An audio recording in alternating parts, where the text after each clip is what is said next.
here. Maybe in Yasnaya as well, as we discussed earlier.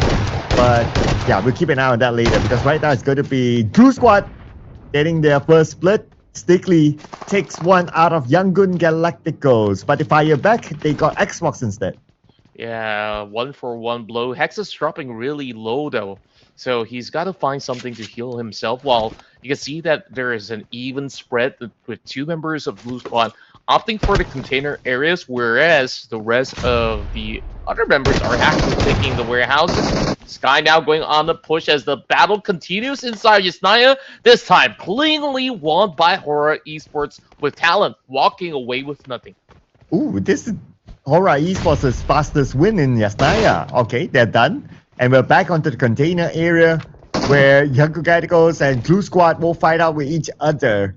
3 players left for Blue Squad, 3 for Yangon Galacticos. But on the elimination feed, RRQ is in a fight of their own against Kinotrope. They got Mark. Well, that is going to be 0 marks for Mark, unfortunately, throughout this run. Not intending to put those puns up this early on, but why not, right? This is all these teams are looking for early battles. We already see heavy casualty. There's about a total of 7 players eliminated thus far. I think I lost count. I mean, these numbers just keep adding up, so that makes it 8.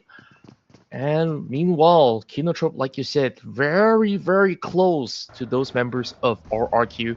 Unfortunately, no troubles on either side, so you don't really hear more bang or booms all around the corner. But for the rest of the field, they're really taking all the way downtown on close proximities, with damage being done from Ojisan. He's got that micro Uzi, he's running out of bullets already. He's kind of stuck out there, and that flank angle was perfect to catch up the car. And here comes Genforce onto Oji-san. Micro Uzi on the other end, 50%. Wow! They got those shots from the shotgun on points. And with that, Kinotrope eliminated number 15, no points at all. RRQ will collect. I'm just looking at the mini-map now. I see Saverny by the edge. So I guess because they didn't really leave too far off of where they usually start inside of Rozak, and now they just have to quickly reposition and get the best spot possible. Meanwhile, TernyK showing up over on the feed, taking down Stickley of Blue Squad, to get which Mormon hoping to flush him out, as Mormon hoping to chunk out Hexus. He's falling so low, and these teams, they're still tanking out the blue zone, and it's going to take a while before they actually get into the zone, so eArena really have to shut this one out cleanly. They still have all 4 members. I can't say the same about Blue Squad, though. And it seems like Hexus is, Noel in particular, is the last one standing. Yeah, this is where we will observe their healing utilities. Okay, Momon has 3 first aid, so that's pretty decent. And after eliminating Hexus, he can get his first aids, so he will stack up a bit more. So they should be pretty fine. They should be pretty decent. And even though 456 only has 2 first aids, but they can share it among each other. So I wouldn't be, I would say they should be in a okay condition now. And these pro players, you know, even though you see them like spending time in the blue, for the most part, they know their timing. They know when to leave. Yeah, and there's plenty of space over in the north section for them to also make that wraparound. Maybe we're looking at a north entry into Rozak to be the call for the rest of eArena. While Horror Esports, you know, after that fight that they've taken so cleanly up against Talon, they kind of have a lot of that space inside of Yasnaya. Now that it's slightly off of that zone, this puts them into the big mix-up in the middle, where you saw plenty of teams fighting for the position, and Horror kind of looking around the edges right now, while A7 is on the hunt, having such a good view over the fields. Oh yeah, Alpha 7 in trouble, soaking some damage as eArena is looking to flush them out of position, and up above it is going to be Yangon Galacticos with Romeo Boy sending beautiful pot shots to the river. And because of that, he'll be able to collect that 1 point. But I don't think they managed to save Seika. Yeah, no. So Bombay will get that point. Full mini spots. Now we will need to defend the ground against Alpha 7. Oh, Mastery, he missed his first 2 shots. Oh man, that was a big whiff there. If only he landed it, he would have been knocked. Yeah, that looks a little odd to me. I mean, it's such close range battle. He should have actually got it done within the first 2 shots. But good news for the rest of Alpha 7. They will create a little bit more of that space, but they will have to fend up against Lamar. Boom Esports tries to bring it down the line while Rebo instantly get knocked down with the rival of Asa coming with the flank. And Asa, 30% of health left. Boom Esports came into the same building. The Molly will buy him a little bit of time to heal up. Or Gen Force cooking up this nade. But don't toss it past that window right in front. No, he will eliminate Asa. But here comes another team. Say hello to 4Thrives. 4Thrives absolutely looking to go absolutely explosive, as they will have Lazarus coming with another angle of his own to also chime in. Everybody wants this form of a compound. Whoever's moving from the north point, and this is where it's just helter-skelter. Falak now drops that grenade towards the direction of Octa. Asa just playing it super defensive, and that will secure it. Rosemary also finding one up against Ruthless, and that adds 2 points in for 4Thrives at this moment. Falak securing that grenade elimination. And now they're looking for more. Yummy is behind this wall. Falak, I'm not sure if he knows that somebody is there. Okay, they do know. They do know. Okay, Yummy now makes his move with the DBS. We all know what Yummy can do with the DBS. Ooh. But even though you have a DBS, even though you're SLK, there's nothing you can do if that nade is in your face. Man, Fallout is so on point today with all these grenades. It's been 2 in a row right now that he secures another elimination in the bag from Ho. So this is going to be great if you guys are fans of Thai teams in PUBG Mobile. And speaking of which, the Saber having Bao Bei knocked down by APG. Oh, Bao Bei. I wonder who he is. And another pseudonym that we don't know who that actually is. But the Saber, okay, they're going to be neighbors with APG. And Zul is playing in this round. And Zul is in a critical situation. 250409 now will land another nade. Nope, a little bit too early. But the rest of these area moving in. They want to be the cleanup crew. Zul still picking up Doc. And he'll be able to revive his teammate in time. Oh, that nade. That was so close. But Parjin, somehow he's low. Somebody shot him. Sile somehow stays afloat for the moment, but here comes the push coming in from the rest of the Savior.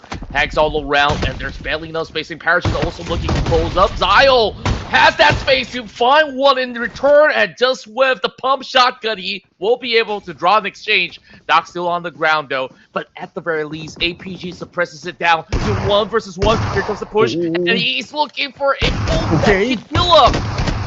Oh, he needs to reload his shotgun. Now switches to an M4, but to no avail. He will be taken out. APG eliminated number 10, 2 elimination points. Natural cover, while the rest of Vampire Esports is really holding down the line. Look at that 2-2 split. Loving what Vampire Esports is doing by having 2 members to look into the city and another 2 over onto the southern terrains. Ooh, and guess who's dominating? eArena. They just took out Jiggle from Hora Esports. And because of that, Hora Esports eliminated at number 9. They only gained 5 elimination points this round, which is pretty decent, I must say. But the fight continues on. Here comes D plus Kia against D Xavier on the feed. Yeah, and overall, it's been pretty much a slugfest between the two. I think D plus Kia, with that late rotation, they kind of got themselves sandwiched in between these sector where they can't afford to really move all too much. This fight has yet to be concluded, but Falak is not going to wait any further. He's looking for that push. D plus Kia now wall to wall at this moment up against D Saber. And seem to choke out the rest of D plus Kia. So Chips is just hugging by the very far edge, looking for an opportune moment, and Onsens is not going to allow them to set foot any further. But here comes a full push coming in, and Onsens gets knocked down by Nobu. Calm down, people. Calm down. And Nobu, Mr. MVP, was the one to shut down Onsens. But unfortunately, they were not able to save David, and the point was stolen away by eArena. Now, they need to defend against the other members of Vampire Esports. Vin Torres coming in with the nade. A little bit of a back and forth exchange between the Fuse and Red this moment, and Noble, he's got the S12KO, so pretty much amped up as they are looking to at least hold down the line. Quick damage being done, and Noble knocks them down one after another, looking for Lazarus as well, and he secures it, depleting the entirety and looking for TernyK at the very same time. Oh, but TernyK managed to take down Noble, and he will be finished off immediately. Looks like TernyK became the kryptonite of Noble. Now D plus care, only chips left behind. But eArena, they're by the edge of the circle. Do they want to go in to finish off chips? Oh, looks like they run out in the open, and this is where shots will be fired coming from Uzi as he's hoping to secure it, and that alerts the rest of 4Thrives. And Uzi with the smoke. Now buying him a little bit more time, but he cannot escape the wrath of Lucky. Coming in with the DBS, rushing in onto Nuzi. But he will be out in the open. True enough, and on top of that, 4Thrives, if they were aware enough that Nuzi was shooting onto somebody, and they gotta kind of pay attention into the open fields where dash right over onto his front. Ooh, moving from hill to tree. And he sees one player of 4Thrives, gets him. He sees T24, but Noki responds quickly. Not able to get a knock on the T24, not able to get a finish onto that player of 4Thrives, and chips. When happens, but he's all the way far over on the edge, so they will be able to go in for the pickup, but not quite yet for them to actually heal up. Another nade being tossed right through. T24 is going to be pretty low, and it's going to be tough for them to eventually jostle that control away from eArena. Ooh, to a certain extent, Chips became the kingmaker. If he did the same to eArena, 4Thrives would then move forward. So now 4Thrives had the deficit. 2 players against 3 from eArena with still the amount of circle control. But here comes Joker! Got the run down! But then again, the counter fire came in. Now it's only 1 player left from 4Thrives against the 2 from eArena. It's going to be T24, the prodigy, the clutch prodigy. Now, with a mission to finish off eArena. And with them going for the pickup, this is going to be a clean opportunity for T24. He's got a grenade. He's going to be able to pop it in time. And here comes TernyK with a charge. I don't think there's any room for him left. TernyK seals the deal for eArena to claim chicken dinner number 1 here in day 5. At the end of the day, the numbers was just too much for him. eArena